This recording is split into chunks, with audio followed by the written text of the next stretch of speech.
Assalamualaikum warahmatullahi wabarakatuh. Waalaikumsalam warahmatullahi wabarakatuh. Sekarang ada gaya baru begini.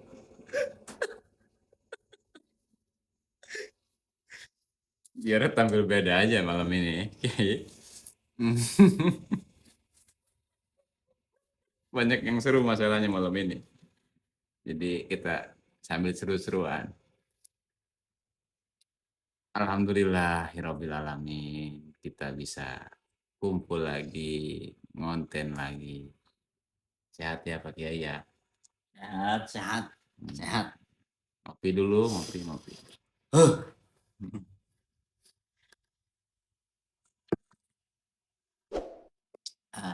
Ngopi pemirsa, biar nggak oleng. Kalau saya kopinya pahit, Pak Kiai masih ada gulanya. Sedikit. Ya, kata dia jangan terlalu pahit deh.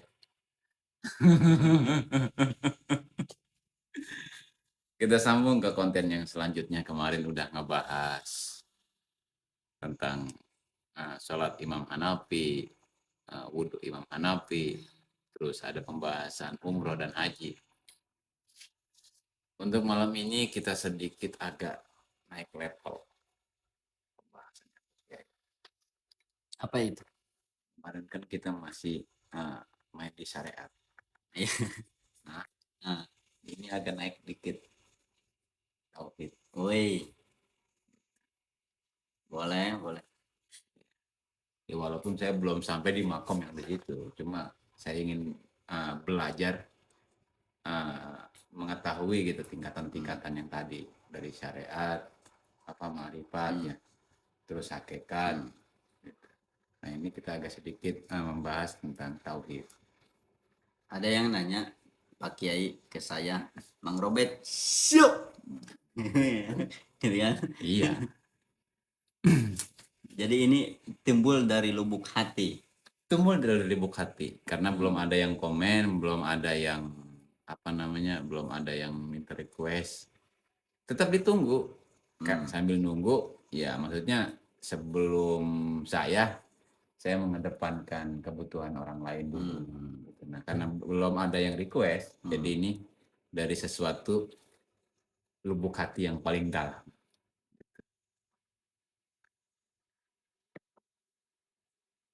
Apa sih namanya? Emang kalau Allah itu punya kuping. Allah itu tidak punya kuping, tidak punya mata, tidak punya otak, tidak punya hati. Allah itu tidak memiliki apa yang kita miliki. Termasuk anak. Nggak punya anak. Allah nggak punya anak. Nggak punya anak. Lam yalid wa lam yulad. Allah tidak melahirkan dan Allah tidak dilahirkan. Artinya Allah itu sendiri. Allah itu ya tidak punya keluarga, tidak punya mertua, tidak punya menantu, gitu. Tidak punya anak, tidak punya besan. Kenapa saya nanya kayak gitu Pak Kiai? Maksudnya ya segini mas saya nggak nggak ini keluhan ya maksudnya curhat lah sedikit. Iya. Gitu. Kok saya sampai saat ini gitu belum dikasih duit yang banyak gitu, ataupun pekerjaan yang mungkin ya menghasilkan uang yang banyak. Gitu. Padahal saya nggak apa sih kalau kayak ini mah udah jahat-jahat banget gitu ataupun nggak bandel-bandel banget gitu. Kalau dibandingkan sama orang-orang di luar sana yang gitu. Ya mungkin 11-12 sama saya lah gitu. Nggak nggak terlalu taat ataupun nggak terlalu bandel tapi rezekinya Ngalir deras gitu. Gimana itu maksudnya? Apakah emangnya Allah itu nggak punya otak? Apa emang nggak punya telinga, nggak bisa ngelihat atau bagaimana gitu maksudnya? Jadi Mang Robert dan pemirsa ruang bicara Pasiratu El Robani membahas tentang apa yang Allah berikan terhadap kita, ya satu kata kuncinya ya karena Allah tidak bisa dipaksa. Karena salah satu sifat mustahil bagi Allah Yang 20 itu Allah itu karih, Allah itu tidak bisa dipaksa, Allah itu tidak bisa diatur, Iya. Allah itu tidak bisa diperintah, Allah itu tidak bisa apa ya kayak anak buah kita merintah ataupun apa, walaupun itu dibungkus dengan usaha, dibungkus dengan doa, Perubahan. minta perubahan. Lalu ada kalam Allah dalam Al-Quran dimaktubkan bahwa innallaha la yughayyiru ma biqaumin hatta yughayyiru ma bi anfusihim. Allah itu tidak akan merubah satu bangsa, satu kaum, satu diri kecuali atau sehingga kaum itu merubah nasibnya sendiri. Nah, itu sebetulnya sebagai tabsyir bagi kita, sebagai apa motivasi bagi kita agar hidup ini ya tidak sumpek-sumpek banget. Yang padahal secara hakikatnya bahwa Allah itu mengatur takdir nasib seseorang itu jauh sebelum kita dilahirkan. Jauh sebelum kita dilahirkan. Maksudnya gimana itu? Allah sebelum kita ada di alam dunia, Allah ciptakan ruh dulu. Ruh kita jaraknya itu 4.000 tahun sebelum kita lahir ke alam dunia. Jadi ruh kita nih umurnya lebih tua daripada jasad kita. Jadi sebelum orang tua kita menikah, dia udah diciptakan. Sudah diciptakan. Bahkan sebelum orang tua kita lahir, mungkin ruh kita sudah ada. Karena 4.000 tahun itu. 4.000 tahun sebelum jasad kita diciptakan oleh Allah, Allah ciptakan ruh dulu 4.000 tahun sebelumnya. Begitupun kematiannya. Begitupun dari lahir sampai meninggal dunia, takdir namanya, Allah ciptakan lagi 4.000 tahun sebelum Allah ciptakan ruh. Jadi nasib kita, takdir kita sudah ditentukan oleh Allah 8.000 tahun sebelum kita lahir ke alam dunia. Mungkin ini salah satu ya, kalau ngomong 4.000 tahun sebelum penciptaan. Nah, ini juga mungkin sudah direncanakan sama Gusti Allah, kayak kita kayak gini nih. Malam ya. ini. Malam tanggal sekian jam segini kita duduk di sini berdua tanpa bergandengan tangan ya. Iya. Kalau ada lagu itu gandengan tangan apa tuh? Enggak tahu lah.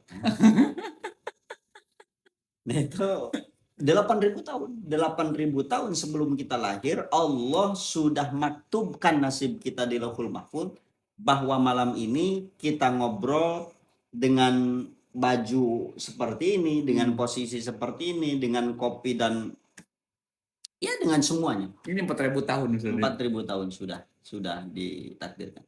Kopi ini saya mau geserkan, mau merubah takdir. Nah, digesernya sebelah kiri. Allah sudah takdirkan 8.000 tahun sebelum kita lahir bahwa saya jam sekian, tanggal sekian, duduk sekian, ngobrol-ngobrol tentang masalah ini akan membedakan kopi dari kanan ke kiri. Bagaimana mungkin kita keluar daripada ketentuan Allah? Bagaimana mungkin kita bisa mengatur Allah? Dan azabnya, menurut tidak tanggung-tanggung, tatkala kita memaksa kehendak kita untuk diwujudkan oleh Allah, baik secara berdoa ataupun yang lainnya, bahwa anta ilahun sanin alladhi yuwafiquka. Kamu itu telah menjadi Tuhan kedua. Jika kamu memaksa Allah untuk selalu bermufakat, selalu setuju, selalu mewujudkan semua keinginan kamu. Dibalut kita dengan doa. Ada pemaksaan di dalam hati. Maka kita ini sudah mengatur Allah dan sudah mengakui secara hakiki bahwa kita adalah Tuhan kedua selain daripada Allah. Lalu kenapa ada timbulnya kekhawatiran gitu, maksudnya pengen kayak orang lain ataupun seperti apa gitu, lalu dia berdoa, bisa ada kekhawatiran seperti itu kalau seandainya memang sudah ditentukan dan atau takdir yang sudah ditentukan tadi. Nah itu sebagai perintah agama saja. Kenapa agama memerintahkan kita untuk berdoa terhadap Allah, sementara hasil doanya pun sebetulnya sudah ditentukan oleh Allah. Ya, sebagai ta'abud, penghambaan kita bahwa kita ini hamba, Allah itu Tuhan, menggantungkan semua diri kita, nasib kita, keinginan kita terhadap Allah. Tapi yang diharamkan itu ya memaksa Allah untuk mewujudkan keinginan kita itu. Bentuk paksaannya itu yang Bentuk diharamkan. paksaannya yang diharamkan. Kalau berdoanya ya niatkan kita berdoa terhadap Allah sebagai tawakal, berpasrah diri terhadap Allah bahwa kita tidak meminta sesuatu apapun selain daripada Allah. Kita tidak meminta sesuatu selain kepada Allah.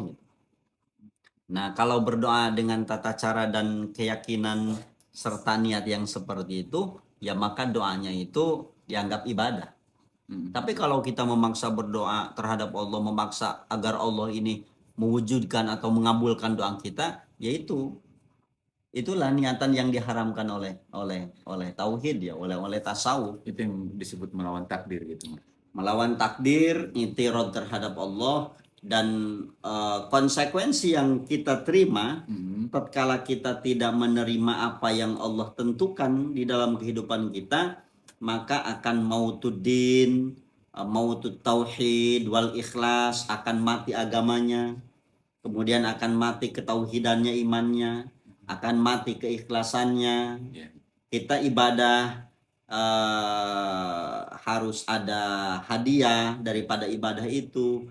Kemudian kita tidak akan mampu beribadah secara ikhlas dengan tauhid atau keimanan yang tinggi, dan kita tidak akan pernah semangat untuk beribadah terhadap Allah. Asalnya itu ya karena i'tirad, menggantungkan harapan, melawan takdir. Ya, menggantungkan harapan di doa itu ya. Menggantungkan harapan di doa dan memaksa Allah untuk mewujudkan doa itu, yaitu sebuah tingkah, sebuah keadaan yang memposisikan diri kita itu mengakui bahwa diri kita itu sebagai Tuhan, karena memaksa Allah untuk mufakat terhadap semua keinginan kita. Kalaupun kita semisal tidak menerima takdirnya, itu berbeda hukum. Kalau tidak menerima takdir, menyesal kenapa hidup saya tidak seperti orang-orang, itu tidak menerima takdir itu. Ya, itu i'tirad, dan i'tirad itu ya akan mati agama, mati tauhid, dan mati keikhlasan. Nah, kenapa kita semisal hari ini kita tidak semangat untuk beribadah terhadap Allah? Orang-orang pada ke masjid, kita malas. Orang-orang pada zikir, kita malas. Orang-orang pada ngaji, kita malas. Ya, salah satunya ada yang menghambat, dan hambatan itu adalah i'tirad itu, melawan, tidak menerima takdir itu. Berangkat dari situ ya, akhirnya kita juga timbul malas gitu ya. Timbul malas, kemudian timbul kekhawatiran, keinginan, dan sementara keinginan itu ya sebetulnya timbul daripada hawa, timbul daripada syahwat kita yang harus kita perangi. Makanya kata ulama, kata Sultanil Aulia, ya alaikum bil mautil khas qablal mautil. Wajib untuk kita mati sebelum mati. Gimana seorang mati? Orang mati kan ditampar juga kan, dia nggak ngelawan. Orang mati dikubur, mana ada orang mati mau dikubur lari. Kalau kita hidup mau dikubur oleh tetangga kita, mungkin melawan, ngamuk, mati, nuntut segala apapun, karena kita masih hidup. Kalau orang mati, mau diapain ke tetangga atau kawan kita, ya diam aja. Nah, maka itulah tantangan kita, bagaimana kita hidup ini seperti orang yang mati. Artinya mematikan semua keinginan kita, menerima semua apa yang Allah kehendaki, menerima semua apa yang Allah sudah gariskan di dalam kehidupan kita, pahit, getir, manis, bahagia, susah, dan yang lainnya, kita terima dengan ikhlas seperti orang mati. Jangan baperan. Jangan baper, jangan komplain. Nah, terkadang kan nggak apa-apa lah komplain lewat doa gitu ya. Dibalut dengan doa. Di atas sajadah menadahkan tangan kita, Mm-mm. kemudian kita menangis terhadap Allah, mengadu, namun hatinya nasibnya ingin dirubah. Nah, orang itulah yang orang itirad itu. Iya. Orang itulah yang akan mati agamanya. Iya, iya. Tinggal kita bertanya terhadap diri kita. Kalau tadi berbicara tentang hidup kok begini, nggak kayak orang-orang, nggak ini, nggak itu. Iya, padahal kita sudah maksimal, maksudnya maksimal di sini, maksimal usaha, maksimal berubah gitu. Iya. Tapi kenyataannya kok masih kayak gini aja gitu. Kalau Allah bisa dipaksa dengan doa, maka semua kiai tidak ada yang susah. Kalau kaya itu bisa dipaksa dengan usaha, maka semua orang yang berdagang bisa dipastikan wajib kaya. Iya. Orang yang dagang kan ada yang bangkrut. Iya. Orang yang berdoa kan banyak keinginan tapi banyak yang tidak dikabulkan. Iya. Artinya Allah itu tidak bisa dipaksa dengan apapun. Dengan doa, dengan usaha. Ya tinggal bagaimana kita menerima apa yang Allah gariskan saja. Ya memang sulit. Memang sulit, memang berat. Tapi kalau tidak dicoba, kalau tidak dilakukan sekarang, ya mau kapan lagi kita? Keburu mati kita. Jadi begitu pemirsa ruang bicara. Akhirnya unek-unek ataupun sesuatu yang ganjal di hati ini mulai kejawab. Iya, mentok-mentoknya gini deh Bang, Mang Robert. Kalau kita semisal lagi berperang nih dengan perasaan dan keinginan kita, tinggal kita tanyakan terhadap hati kita, kita ini mau keriduan Allah nanti di akhirat, mau kebahagiaan yang kekal, ataukah surga, keriduan, takarrub, berdekatan, mencintai dan dicintai oleh Allah, kita gantikan dengan hal yang kecil, yaitu kebahagiaan dunia. Sementara kebahagiaan dunia itu aqallu minal qalil, lebih kecil daripada hal yang kecil. Nggak ada apa-apanya. Nggak ada apa-apanya. Kita umur semisal 40 tahun. Iya. Kalau meninggal di usia 60 tahun, menikmati kebahagiaan hanya 20 tahun. Iya. Apakah kita rela menggantikan dan menukarkan kebahagiaan yang tanpa ujung nanti, ditukarkan dengan kebahagiaan hanya 20 tahun? Hari ini kita menginginkan A. Setelah itu diwujudkan oleh Allah A, maka kita akan menginginkan keinginan yang lain. Kenapa? Karena hati kita, pemikiran kita masih hidup. Jadi tugas kita sebagai orang yang hidup, ya mati. Harus mati. Harus mati. Baru Wajib itu mati. sudah aman itu ya. Aman itu. Kalau orang yang sudah mati, maka dia akan selalu bahagia. Ya, mati di sini seperti yang tadi pakai ngomong ya, maksudnya mati sebelum mati, mematikan keinginan, mematikan hawa nafsu, gitu. Iya. Baru di situ kita udah nggak galau lagi ya, nggak galau, nggak baperan, maksudnya nggak iri dengki sama apa yang orang capai. Orang galau itu mencerminkan rendahnya keimanan. Jadi tatkala kita galau, maka keimanan kita sebetulnya sedang turun, sedang rendah. Tolak ukurnya di situ. Tolak ukurnya itu. Karena orang yang beriman tidak akan pernah menangisi nasibnya, menangisi kehidupannya, menyesali apa yang Allah berikan. Nerima aja dia. Terima aja, senyum aja. Iya. Itulah pemirsa ataupun para penggemar saudara-saudara kita yang di sana. Luar biasa, ini sedikit terobati kegundahan, kegalauan saya pribadi. Ya, semoga curahan hati saya itu bermanfaat untuk para penggemar ruang bicara Pasiratu El Robani. Mungkin itu saja malam ini yang bisa saya sampaikan. Kurang dan lebihnya mohon maaf. Assalamualaikum warahmatullahi wabarakatuh. Waalaikumsalam warahmatullahi wabarakatuh.